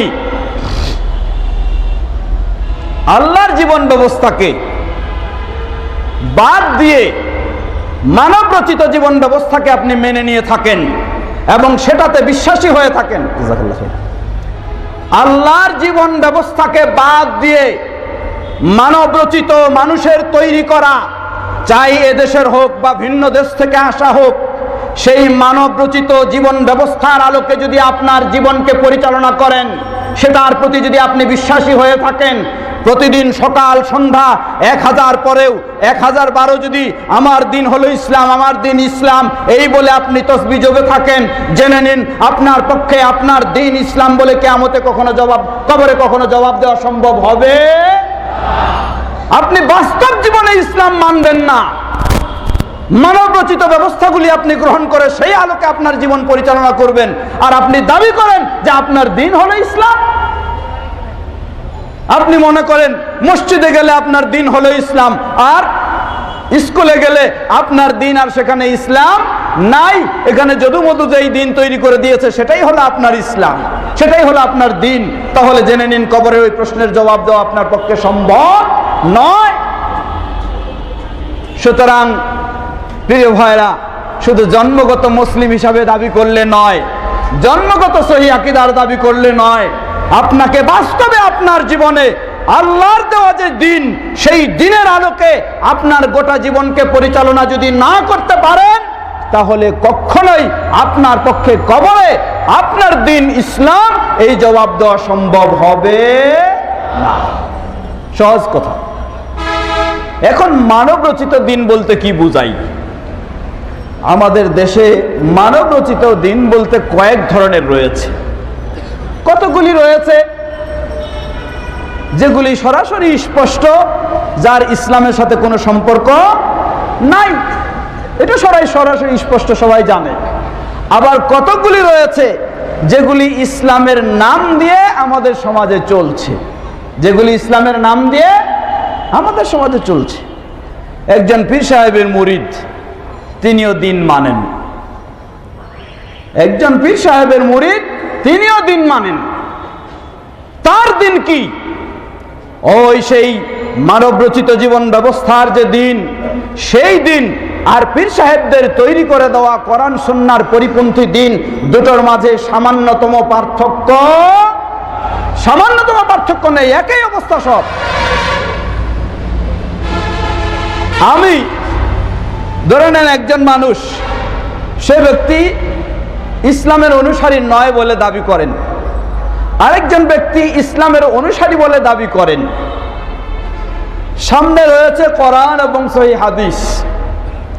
এই কোরআন এবং সহিহ হাদিসকে বাদ দিয়ে যিনি ইসলামের অনুসারী না বলে ঘোষণা দিয়েছেন, তিনি যদি কোরআন সহিহ হাদিসের পরিপন্থী একটা নিয়ম তৈরি করে দেন, আর যিনি ইসলামের অনুসারী বলে দাবি করেন, সামনে কোরআন এবং হাদিসকে বাদ দিয়ে নিজের ইচ্ছা মতো যদি ইসলামের নাম কোন একটা নিয়ম তৈরি করে দেয়, দুটোর মাঝে কোনো পার্থক্য আছে? কোনো পার্থক্য থাকবে? কোনো পার্থক্য থাকবে না, একই বিষয়। এই জন্য আজকে দেখুন আমাদের সমাজে একটি আয়াত নিয়ে অনেক আলোচনা করেন। আল্লাহ সুবহানাহু ওয়া তাআলা সূরা মায়েদায় সেই আয়াতটিকে তিনবার ব্যবহার করেছেন, তিন ভাবে। আল্লাহ রাব্বুল আলামিন বলেন, মান লাম ইয়াহকুম বিমা আনজালাল্লাহ ফাউলাইকা হুমুল কাফিরুন উলাইকা হুমুল ফাসিকুন উলাইকা হুমুল যালিমুন উলাইকা হুমুল ফাসিকুন। তিনবার আল্লাহ সুবহানাহু ওয়া তাআলা তিন শব্দ ব্যবহার করেছেন, কিন্তু প্রথম অংশটুকু এক, মান লাম ইয়াহকুম বিমা আনজালাল্লাহ। যে কি করবে না, সিদ্ধান্ত নিবে না, ফয়সালা করবে না, কি দিয়ে? আল্লাহ যা নাজিল করেছেন সেটাকে দিয়ে। তাহলে একজন মানুষ যিনি ইসলামের বাইরে হিসাবে যদি এটা করে থাকে, তাহলে তার হুকুম যে আর একজন নিজেকে মুসলিম দাবি করাও, তিনি যদি কোরআন এবং হাদিসের আল্লাহ নাজিল করেছেন অর্থাৎ কোরআন এবং হাদিস এটাকে বাদ দিয়েও যদি তিনি তার নিজের মন গড়া ফয়সালা দিয়েও সেটাকে চালানোর চেষ্টা করেন, তাহলে দুটোর মাঝে কোনো পার্থক্য নেই, সমান। সুতরাং আপনাকে মনে রাখতে হবে, আপনি এই বললে চলবে না যে কোনো পীর সাহেবের তরিকা ধরেছেন তাই আপনি একেবারেই পার হয়ে গেছেন, কবরের জবাব দেওয়া আপনার সহজ হয়ে গেছে, এমনটি কোনোদিন চিন্তা করার সুযোগ নেই। যদি আপনার পীর সাহেব কোরআন এবং সহিহ হাদিসে যা বিধান রয়েছে সেই বিধান অনুযায়ী যদি আপনাকে গাইড না করে থাকে, তাহলে এই জবাব দেওয়া কখনো সম্ভব নয়। সুতরাং দ্বিতীয় প্রশ্ন, ওয়ামা দীনুকা, তোমার দিন কি? জবাব ইসলাম। এই ইসলামের জবাবটা আপনার পক্ষে তখনই সম্ভব হবে, ইসলাম মানেই হলো কোরআন এবং হাদিসের আলোকে, না কোরআন হাদিসের বাইরে। কোরআন এবং সহিহ হাদিসের আলোকে এই দুটো বিষয় আপনার জীবনে সর্বক্ষেত্রে যখন আপনি মেনে চলবেন এই ইসলাম, তাহলে আপনার এই জবাব দেওয়া সম্ভব হবে। আর যদি এটা না মেনে চলেন, পীর সাহেবের তৈরি করা দিন মানেন, বুজুর্গের তৈরি করা দিন মানেন, ওলিয়া উলিয়ার তৈরি করা দিন মানেন, গাউস কুতুবের তৈরি করা দিন মানেন, অমুক নেতার তৈরি করা দিন মানেন, অমুক নেত্রীর তৈরি করা দিন মানেন, আর অমুক গোষ্ঠীর তৈরি করা দিন মানেন, অমুক দলের তৈরি করা দিন মানেন, অমুক দার্শনিকের তৈরি করা দিন মানেন, অমুক বুদ্ধিজীবীর তৈরি করা দিন মানেন, জেনে নেন আপনার পক্ষে কবরে ওই দিনের জবাব দেওয়া সম্ভব হবে না। প্রিয় ভাইরা আমার, সুতরাং কবরের দ্বিতীয় প্রশ্নের সহজ জবাব দিতে হলে আপনাকে ফিরে আসতে হবে আল্লাহর পক্ষ থেকে দেওয়া দিন ইসলাম, যার মূলেই হচ্ছে কোরআন এবং সহিহ হাদিস। সেই আলোকেই দুনিয়ার জীবনে যখন আপনি দিন মেনে চলবেন, তাহলে আপনার পক্ষে সম্ভব হবে কবরের জীবনে এই প্রশ্নের জবাব দেওয়া। আমরা যেন সেটি মেনে নিতে পারি, আল্লাহ আমাদের সকলকে সে তৌফিক দান করেন, বলুন আল্লাহ। তৃতীয় প্রশ্ন, ওমান হাদার রাজুল আও ওমান নবিয়ুকা, তোমার নবী কে? অথবা বলা হবে এই লোকটা কে?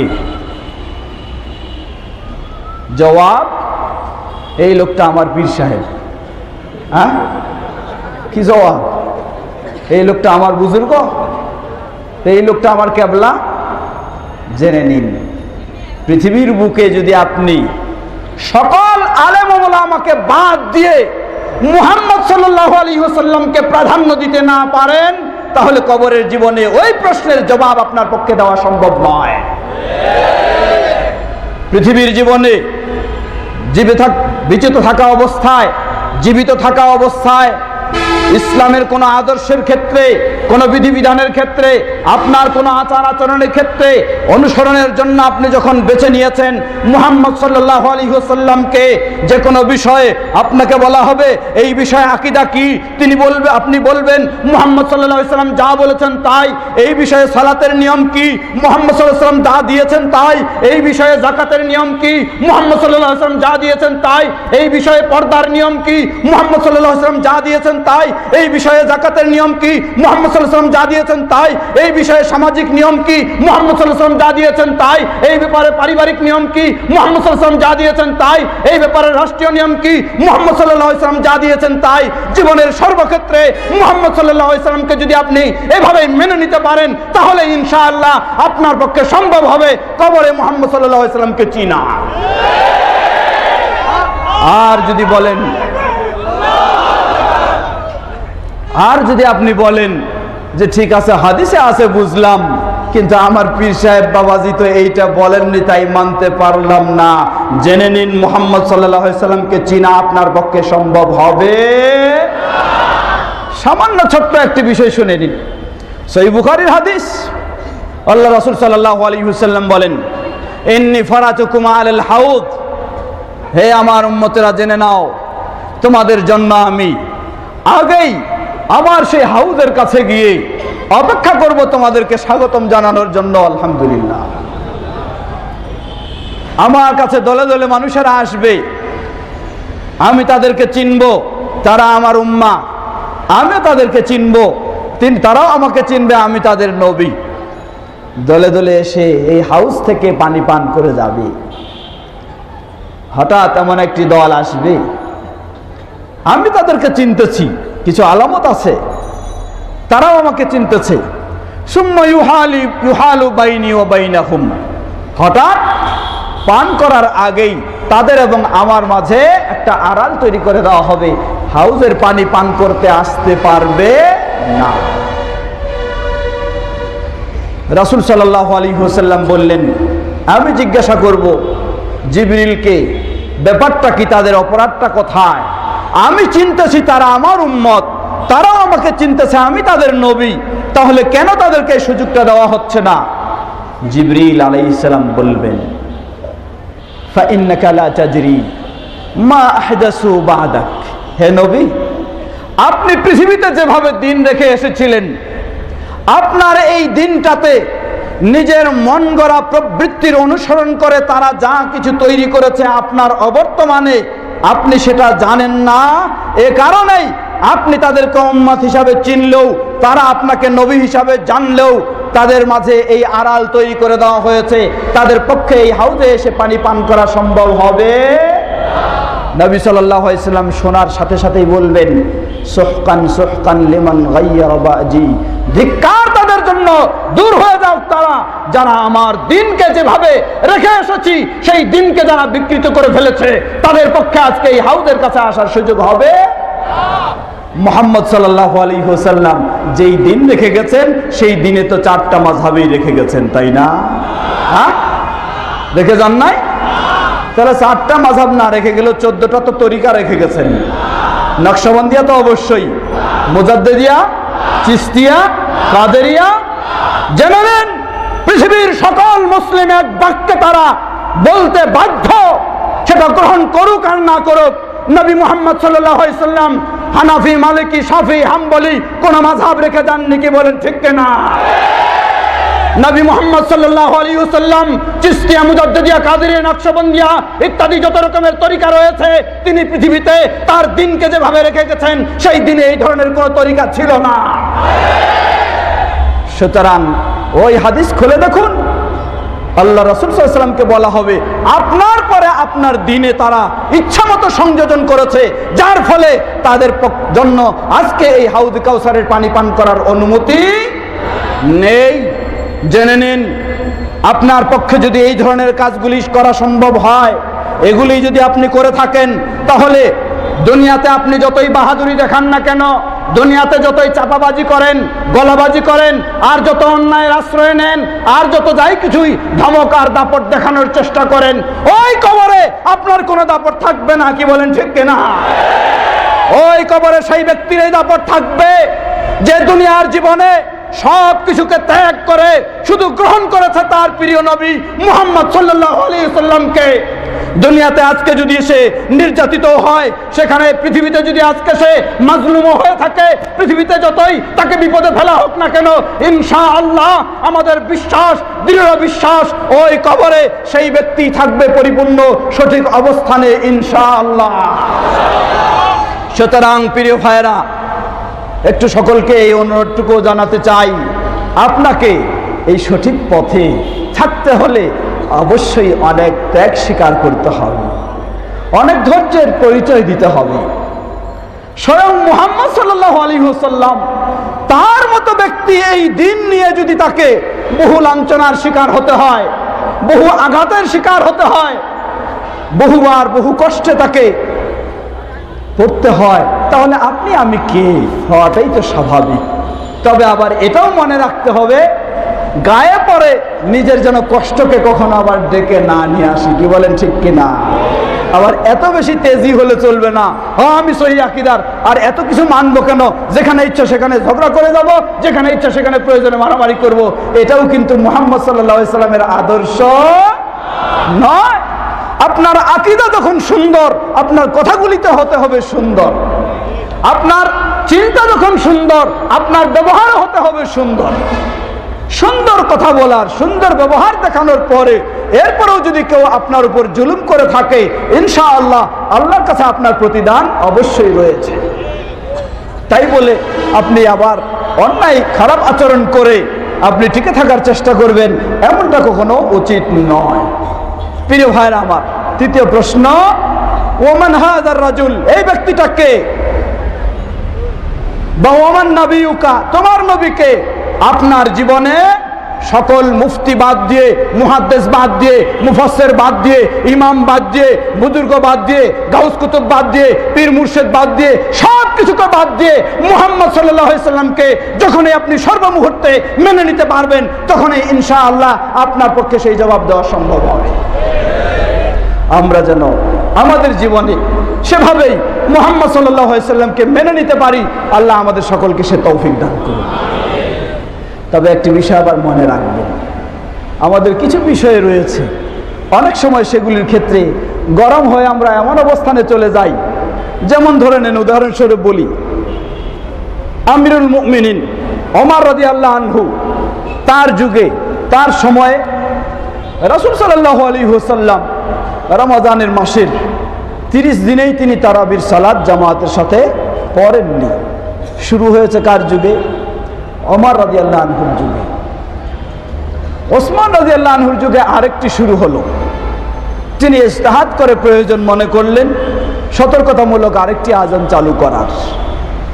আপনি আবার এত বেশি আবেগী হবেন না যে সেই ওমর রাদিয়াল্লাহু আনহুকে বেদাত বলে, ওসমান রাদিয়াল্লাহু আনহুকে বেদাতি বলে নিজে আবার বেশি সুন্নাহর অনুসারী হওয়ার চেষ্টা করবেন। এমন আবেগে যদি হন, তাহলেও কিন্তু মুহাম্মদ সাল্লাল্লাহু আলাইহি সাল্লামকে পাওয়া সম্ভব নয়। আপনাকে অবশ্যই অত্যন্ত গুরুত্ব দিয়ে, আবার অত্যন্ত সচেতনতা ও সতর্কতার সাথে অবস্থান নিতে হবে। আল্লাহ রাসূল সাল্লাল্লাহু আলাইহি ওয়াসাল্লাম, সে বিষয়ে দীর্ঘ কথা বলছি না, আপনাকে অবশ্যই মনে রাখতে হবে। তিনি ওই হাদিসে বললেন, সাতাফতারিকু উম্মতি ইলা 73 ফিরকা কুল্লুহা ফিন্নার ইল্লা ওয়াহিদা, আমার উম্মত 73 দলে বিভক্ত হয়ে সবাই যাবে জাহান্নামে, একটি ব্যতীত। জিজ্ঞাসা করা হলো তারা কারা? বললেন, হিয়া মা আনা আলাইহি ওয়া আসহাবি, এরা হলো তারা যেখানে রয়েছে কারা? শুধু নবী সাল্লাল্লাহু আলাইহি ওয়াসাল্লাম বললেন যে আমি এবং আমার সাহাবাই কেরামের আদর্শ এই অনুযায়ী যারা থাকবে। সুতরাং আবার এইভাবে কখনো আপনার বলা উচিত হবে না, সুযোগ নাই যে কোন সাহাবী কি করেছেন, তিনি ভুল করেছেন, তিনি বিদআত করেছেন, বা কোন খলিফা কি করেছেন, তিনি এই করেছেন, আর রাসূল সাল্লাল্লাহু আলাইহি ওয়াসাল্লাম এটা করেছেন, তাই এটাই শুধু মানবো। এই ধরনের সীমা লঙ্ঘন করার কোনো অনুমতি নাই। কারণ বিশেষ করে খোলাফায়ে রাশিদিন, সাহাবায়ে কেরাম, তাদের কোনো বিষয়ে কোন আহলুস সুন্নাহ ওয়াল জামাতের অনুসারী যে হবে, তার মুখ দিয়ে সেই সাহাবী ও খলিফা তাদের বিষয়ে সামান্য বিন্দু পরিমাণও অনীহা ভাব প্রকাশ পাবে এমন ধরনের কথা বের হতে পারে, স্পষ্ট বলবে। কোন সাহাবীর কাছে যদি কিছু বেশি দেখে থাকে কেউ, তিনি সহজভাবে বলবেন যে আল্লাহ রাসূল সাল্লাল্লাহু আলাইহি ওয়াসাল্লামের কাছে এই ছিল, এতটুকুই আমরা মানবো, সেটি ছিল না তাই মানবো না, এভাবে আপনি বলতে পারেন। কিন্তু কখনো সেই সাহাবীকে আবার কি করতে পারবেন না, কোন রকমের সেই সাহাবীর বিষয়ে খারাপ মন্তব্য, অশালীন ভাষায় কথা বলার আপনার অনুমতি নেই। কারণ এটাও হলো সেই রাসূল সাল্লাল্লাহু আলাইহি ওয়াসাল্লামের সুন্নাহ। তিনি বলেছেন, লা তাসুব্বু আসহাবি, আমার সাহাবীদেরকে তোমরা গালিগালাজ করো না। কোন সাহাবী, তারা মানুষ ছিলেন, তারা নবীর মতো মাসুম নন, সেই হিসাবে কোন সাহাবীর ত্রুটি হতে পারে, অসম্ভব নয়। কিন্তু সেটাকে আপনি কখনো মনের মধ্যে ভিতরে সেরকম খারাপ চিন্তা রেখে সাহাবীর বিষয়ে কখনো মন্তব্য করতে পারবেন না, সে বিষয়টিও মনে রাখতে হবে। প্রিয় ভাইরা আমার, আসুন কবরের সেই তৃতীয় প্রশ্নের জবাব দেওয়ার জন্য আমাদের বাহ্যিক পার্থিব জীবনে এই প্রস্তুতি থাকতে হবে। আমরা যেন জীবনের সর্বক্ষেত্রে, যেভাবে তিনি বলেছেন, লা ইউমিনু আহাদুকুম হাত্তা আকুনা আহাব্বা ইলাইহি মিন ওয়ালিদিহি ওয়া ওয়ালাদিহি ওয়ান নাসি আজমাইন, তোমাদের মাঝে কেউ পরিপূর্ণ ঈমানদার হতে পারে না যতক্ষণ না আমি তার কাছে, তার কলিজার টুকরা সন্তান, তার শ্রদ্ধার পাত্র বাবা মা, পৃথিবীর সকল মানুষ, তবে পীর মুর্শিদ বাদ দিয়ে, তাই না? নবী সাল্লাল্লাহু আলাইহি সাল্লাম বলেছেন, তোমার স্নেহের পাত্র সন্তান, শ্রদ্ধার পাত্র বাবা মা সহ পৃথিবীর সকল মানুষের চেয়ে যতক্ষণ না তোমার কাছে আমি প্রিয় হতে পারবো, ততক্ষণ পর্যন্ত তুমি মুমিন হতে পারবে না। এখানে শুধুমাত্র ছাড় রয়েছে পীর মুর্শিদদের, তাই না? তাদেরকে একটু বেশি ভালোবাসা যাবে, বেশি ভালো মনে করা যাবে। এজন্যই তো পীর সাহেবের মুরিদরা কি করে থাকেন, আল্লাহ রাসূল কি বললেন না বললেন ভ্রুক্ষেপ করার প্রয়োজন নাই, পীর সাহেব কি বলেছেন সেটা আমাকে দেখতে হবে। নাউযুবিল্লাহ। যদি এই হয়ে থাকে তাহলে জেনে নিন আপনার দুনিয়াতেও মুমিন বলে নিজেকে দাবি করার কোনো সুযোগ নেই, এবং কবরের জীবনেও মুহাম্মদ সাল্লাল্লাহু আলাইহি সাল্লামকে নবী বলে স্বীকৃতি দেওয়ার কোনো সুযোগ নেই। কবরে প্রশ্ন তাই করা হবে যে তোমার পীর সাহেব কে ছিল, তাই না? তাহলে তোমার মাযহাব কি ছিল, এটা তো প্রশ্ন করা হবে। প্রশ্ন করা হবে না মাযহাব কি ছিল, কিন্তু প্রশ্ন করা হবে দ্বীন কি ছিল। প্রশ্ন করা হবে না পীর সাহেব কে ছিল, বুজুর্গ কে ছিল, মুফতি কে ছিল, গাউস কুতুব কে ছিল, কিন্তু প্রশ্ন করা হবে তোমার নবী কে ছিল। সংক্ষিপ্ত কথা আর দীর্ঘ নয়, এখানেই শেষ করতে চাচ্ছি।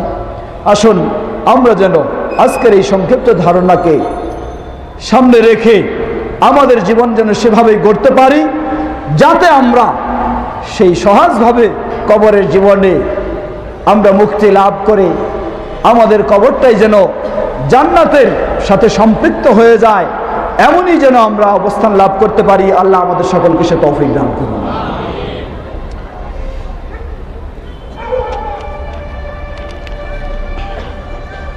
প্রশ্নের কি সময় আছে?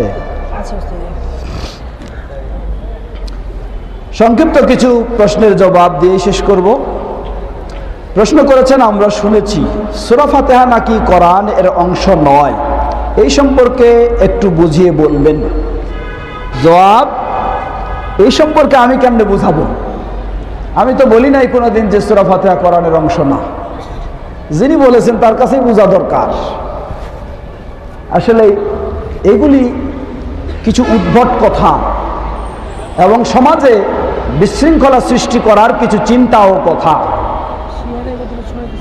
এই জন্য আলেমদেরকে অবশ্যই সচেতন হয়ে কিছু কথা বলতে হবে। কারণ আপনি যখন কথা বলছেন, আপনার কথাগুলি কয়েক শ্রেণীর মানুষ শুনতেছে। এক শ্রেণী রয়েছে যারা অপেক্ষা করছেন কোরআন ও সহিহ হাদিসের আলোকে সঠিক কিছু পাইলেই সেটা শুনবে এবং মানবে।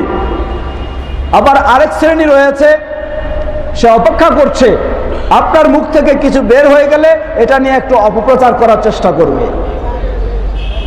আরেক শ্রেণী রয়েছে, শুধু অপপ্রচার নয়, আপনার বিরুদ্ধে এবং সহিহ আকীদার যারা তাদের সকলের বিরুদ্ধে এটাকে দলিল হিসাবে ব্যবহার করার চেষ্টা করবে।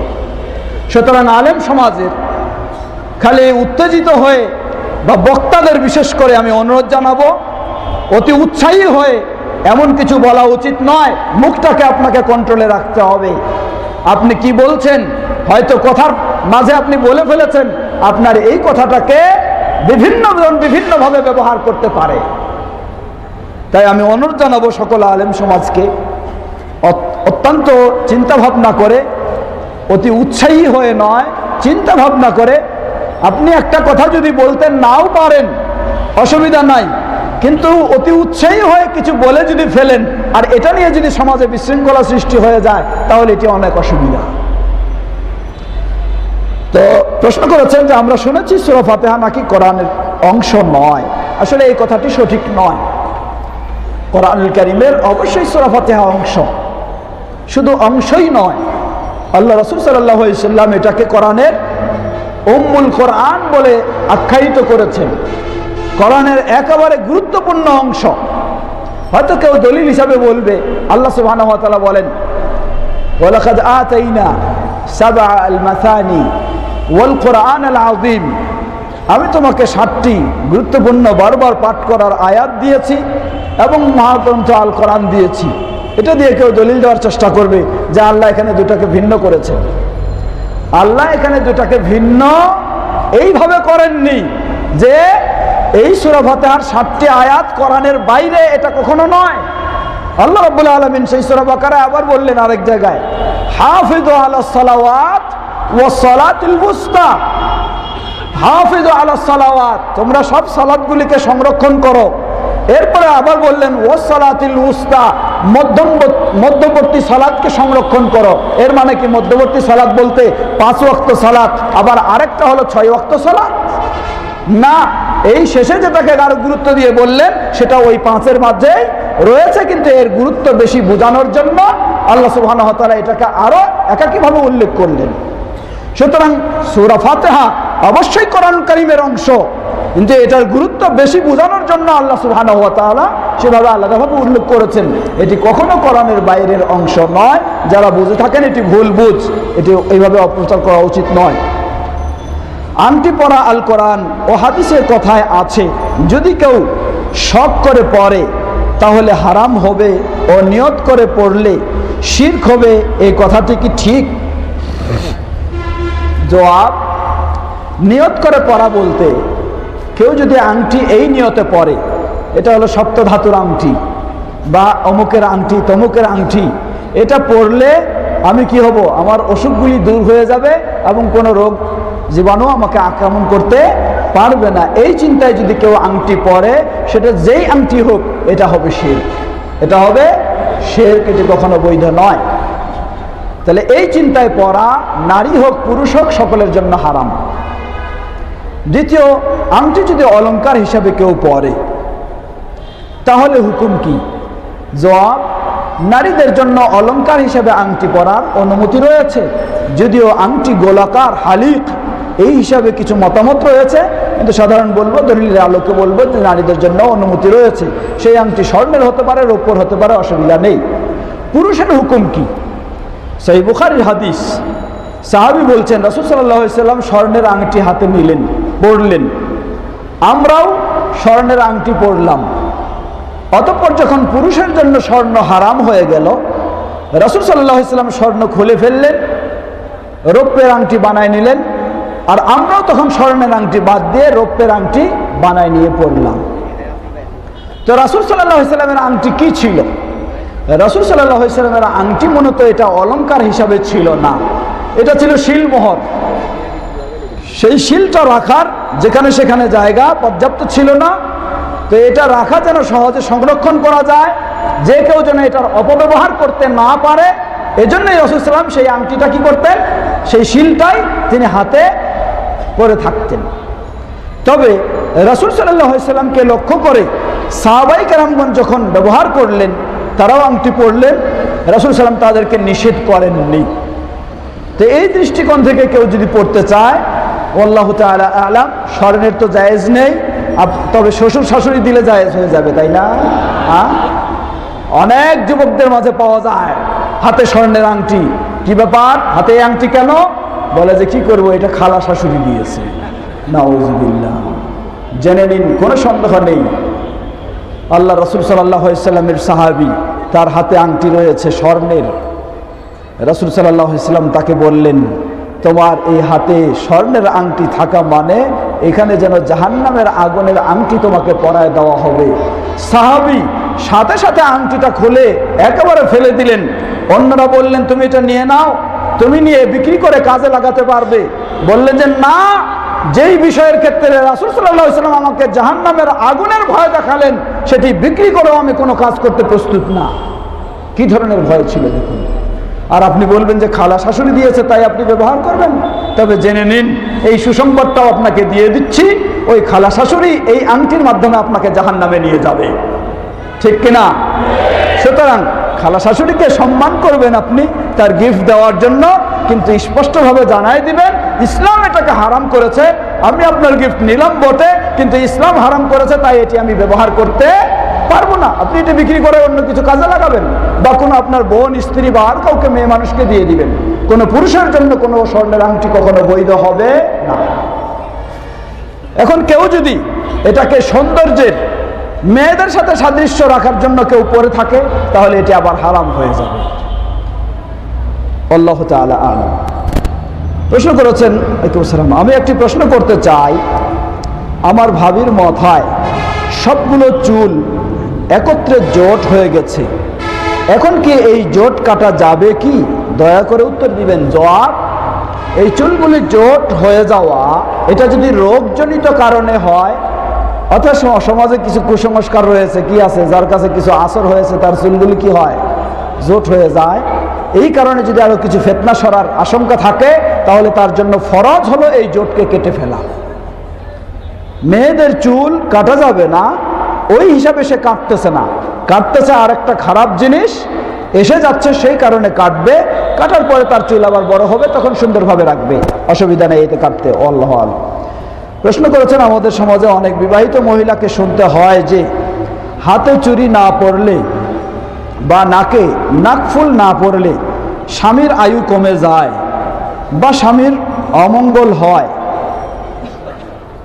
ঠিক যে বিশ্বাস নিয়ে বিধর্মী মহিলারা শাখা সিঁদুর পরে, আজ অনেক মুসলমান মা বোন সেই একই ধরনের কুসংস্কারে বিশ্বাসী হয়ে চুড়ি বা নাকফুল পরেন।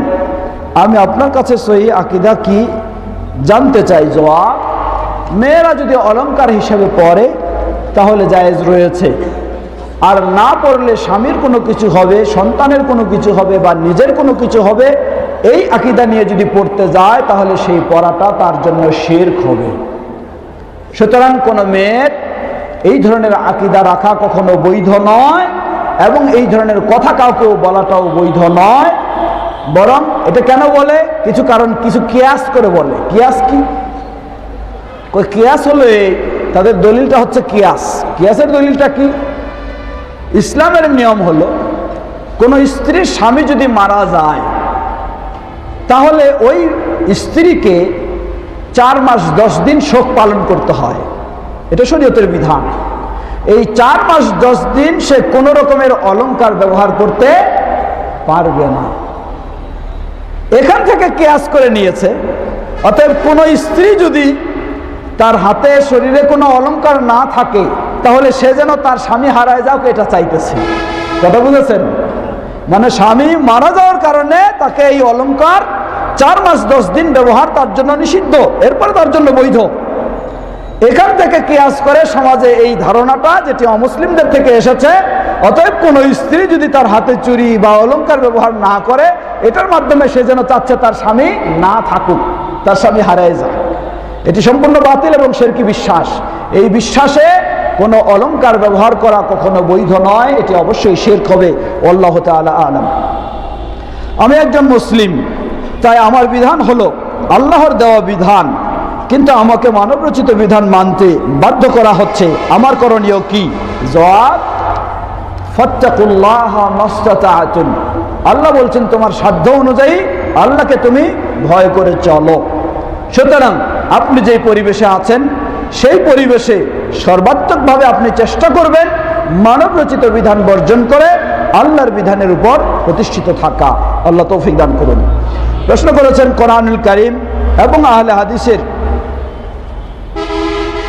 আলেম এমন কোন মাসআলা আছে, আহলে হাদিসের, আচ্ছা, কোরআনুল কারীম এবং আল হাদিসের আলোকে এমন কোন মাসআলা আছে কি না যে মহিলাদের ইমামতি করা জায়েজ আছে কি না? জবাব, হ্যাঁ, মহিলারা ইমামতি করার ইসলাম তাকে অনুমতি দিয়েছে।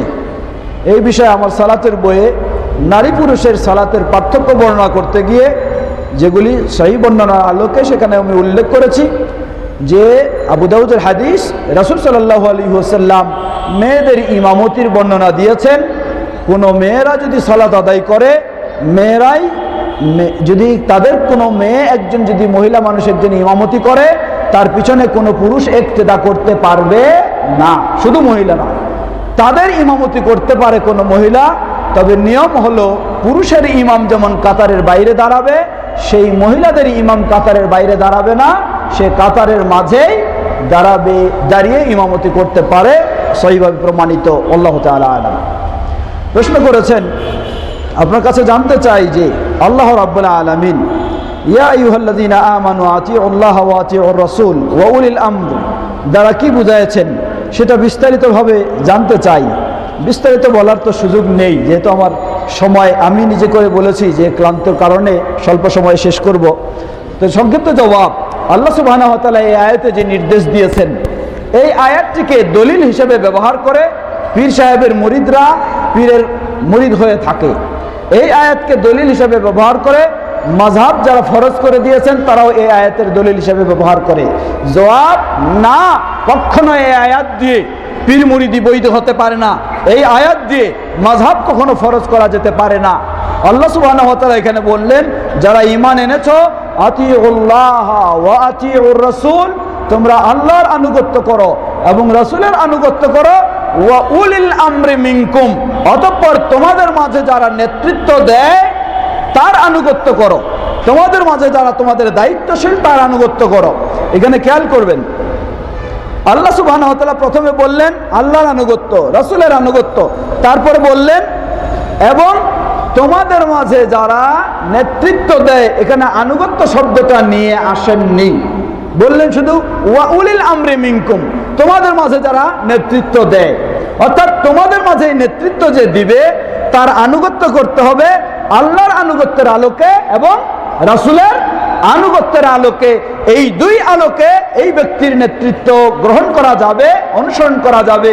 সেই দুই আনুগত্যের আলোকের বাইরে যদি হয়ে থাকে, তাহলে স্বয়ং সাহাবীও যদি হয়ে থাকে, তারও আনুগত্য করলে সেই আনুগত্য আপনাকে জাহান্নামে নিয়ে যাবে। এটা আমার কথা না, সহিহ বুখারীর হাদিস, স্পষ্ট। সাহাবী আব্দুল্লাহ বিন হুযাফা রাদিয়াল্লাহু তাআলা আনহু, প্রসিদ্ধ সাহাবী, সেই সাহাবীকে আল্লাহ রাসূল সাল্লাল্লাহু আলাইহি সাল্লাম কোন এক অভিযানে তাকে আমির নিযুক্ত করে সেই অভিযান পাঠালে সেই সাহাবী রাসূল সাল্লাল্লাহু আলাইহি সাধারণ নিয়ম অনুযায়ী আমিরকে উপদেশ দিলেন তার অধীনস্থ ব্যক্তিদের প্রতি ভালো আচরণের জন্য, আর অধীনস্থ সদস্যদেরকেও বললেন তোমরা তোমাদের আমিরের ভালোভাবে আনুগত্য করবে। সবাইকে উপদেশ দিয়েছেন, পাঠালেন। তো পাঠালে সেই সাহাবী আব্দুল্লাহ বিন হুযাফা রাদিয়াল্লাহু আনহু, তিনি হয়তোবা তার দলের সদস্যদের কারো আচরণ হয়তো ভালো পাননি, যার ফলে তিনি সেখানে যাওয়ার পরে এখন বললেন যে তোমাদেরকে কি আল্লাহ রাসূল সাল্লাল্লাহু আলাইহি ওয়াসাল্লাম নির্দেশ দেননি? আমি তোমাদের যেহেতু আমির, ভালো করে খেয়াল করবেন, আমি তোমাদের যেহেতু আমির, তোমাদের নেতা, আমার আনুগত্য করার জন্য তোমাদেরকে কি নির্দেশ দেননি? সবাই বললেন যে হ্যাঁ দিয়েছেন। তখন তিনি বললেন যে ঠিক আছে, আমি তোমাদের আমির হিসাবে, নেতা হিসাবে তোমাদেরকে নির্দেশ দিচ্ছি, তোমরা কাঠখড়ি সংগ্রহ করো। সংগ্রহ করলেন, তারপর বললেন নির্দেশ দিচ্ছি তোমরা এই কাঠখড়িতে আগুন জ্বালাও। আগুন জ্বালালেন। দ্বিতীয় নির্দেশ পালন করা খুব সহজ, তাই কি না? কাঠখড়ি সংগ্রহ করা কঠিন না, সহজ করলেন। আগুন জ্বালানো সেটাও কঠিন না, সহজ করলেন। তারপর তৃতীয় নির্দেশ দিলেন যে আমি নির্দেশ দিচ্ছি এই আগুনে তোমরা সবাই ঝাঁপ দাও। এটা কি সহজ? এটা তো সহজ না। এখন তারা যেন একটু দ্বিধাদ্বন্দ্বে পড়ে গেলেন, কি করবেন। কিন্তু কেউ কেউ যেন আমিরের যেহেতু নির্দেশ পালন করতে হবে, আল্লাহ রাসূল সাল্লাল্লাহু আলাইহি ওয়াসাল্লাম বলেছেন, কেউ কেউ এরপরেও রাজি।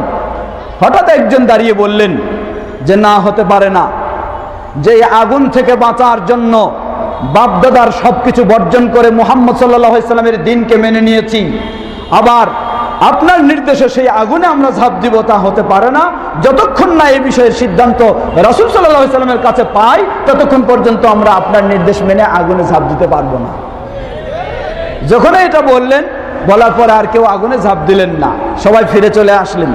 ফিরে আসলে বিষয়টা রাসূল সাল্লাল্লাহু আলাইহি ওয়াসাল্লামকে জানানো হলো। হাদিস সহিহ বুখারীর, জানানো হলো যে হে আল্লাহ রাসূল সাল্লাম এই ঘটে গেছে।